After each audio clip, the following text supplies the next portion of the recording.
Shalom Bapak Ibu Saudara, saat ini kita akan bersama merenungkan satu bagian firman Tuhan dari Ulangan 6. Dan saya akan fokuskan di Ulangan 6 ayat 13 sampai 15. Saudara, saya yakin kita pasti punya makanan favorit, bukan? Tapi pernah nggak saudara merasa hangry? Yaitu gabungan dari hungry lapar dan juga angry marah. Jadi hangry tuh ya kondisi kita lapar sampai kita jadi emosian, mudah marah dan kesel juga. Nah, bayangin saat kita di food court yang menawarkan 1001 macam makanan, dan karena kita lagi hangry, bukannya makin gampang pilih nih, malah makin bingung mau makan apa. Semua menu di depan mata rasanya nggak ada yang cocok. Saudara pengen makan enak, tapi takut salah pilih atau lagi nggak mood. Maunya ini, tapi nggak yakin. Mau itu, tapi takut bosan karena udah sering makan itu. Galau kan jadinya? Ya akhirnya saudara cuma nyemil seadanya, which is itu nggak bikin kenyang, dan yang ada malah bikin makin bete. Saudara, menariknya contoh hangry ini juga bisa jadi gambaran hati kita. Kalau saat perut kita yang kosong bisa bikin emosi campur aduk, begitu juga jiwa kita. Saat jiwa kita tidak dipenuhi Tuhan, kita bisa jadi tidak tenang dan nggak tahu arah, bahkan mudah teralihkan oleh banyak hal.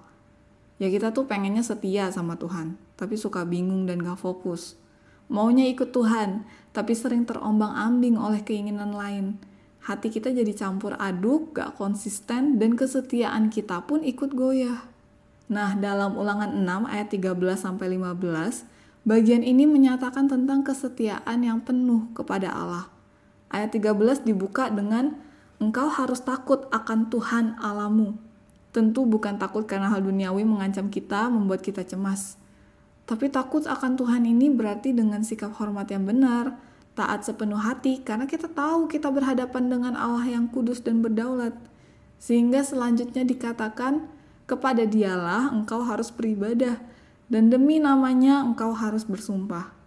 Nah, di sini sebenarnya jelas ya saudara, kepada siapa harus beribadah? Tuhan. Demi nama siapa harus bersumpah? Tuhan. Pilihannya cuma kepada Tuhan, dan itu nggak ada pilihan lain dan bukan juga pilihan sekali-sekali. Makanya bagian ini mau ingatkan, kita loh ibadah itu dipanggil Tuhan, bukan kita adain. Justru Tuhan panggil kita untuk setia datang sama Tuhan. Masa iya kalau Tuhan panggil kita ibadah, kita datang pakai hati setengah-setengah? Ya kalau hati kita bagi-bagi antara Tuhan dan hal lain, entah itu pekerjaan, hobi, popularitas, atau ambisi kita, ya itu sama saja dengan menyembah Allah lain. Makanya selanjutnya diingatkan lagi, janganlah kamu mengikuti ilah lain dari antara ilah bangsa-bangsa sekelilingmu. Sebab Tuhan Allahmu adalah Allah yang cemburu di tengah-tengahmu. Jangan sampai murka Tuhan Allahmu menyala-nyala terhadap engkau, sehingga ia memunahkan engkau dari muka bumi. Sebenarnya waktu baca atau dengar ini rasanya sadis juga ya Tuhan ini. Posesif mungkin bahasanya ya. Tapi saudara coba lihat lagi. Tuhan tuh tahu loh kita tuh pengennya apa. Tuhan tuh tahu juga fokus kita tuh apa. Tuhan juga tahu apa yang bikin kita puas.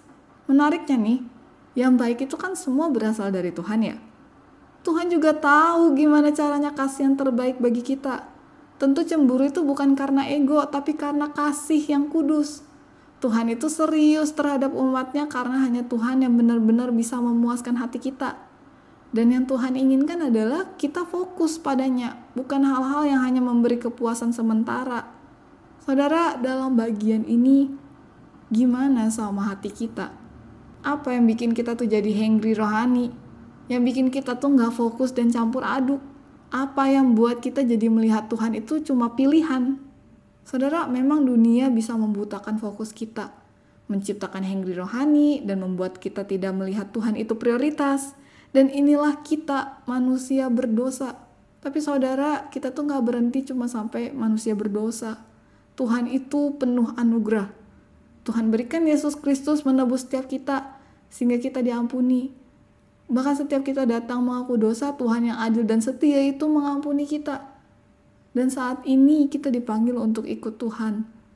Maukah kita juga memberanikan diri untuk menyerahkan semuanya kepada Tuhan, agar kita bisa setia dan datang dengan hati yang utuh di hadapan Tuhan?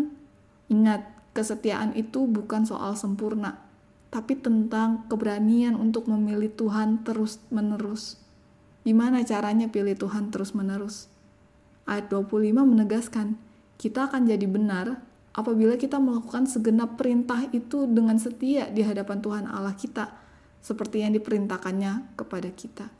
Saudara, kiranya Tuhan menolong setiap kita, agar kita tidak jadi setia yang campur aduk, dan biarlah oleh anugerahnya kita dimampukan untuk hidup dalam kesetiaan yang utuh kepadanya. Amin.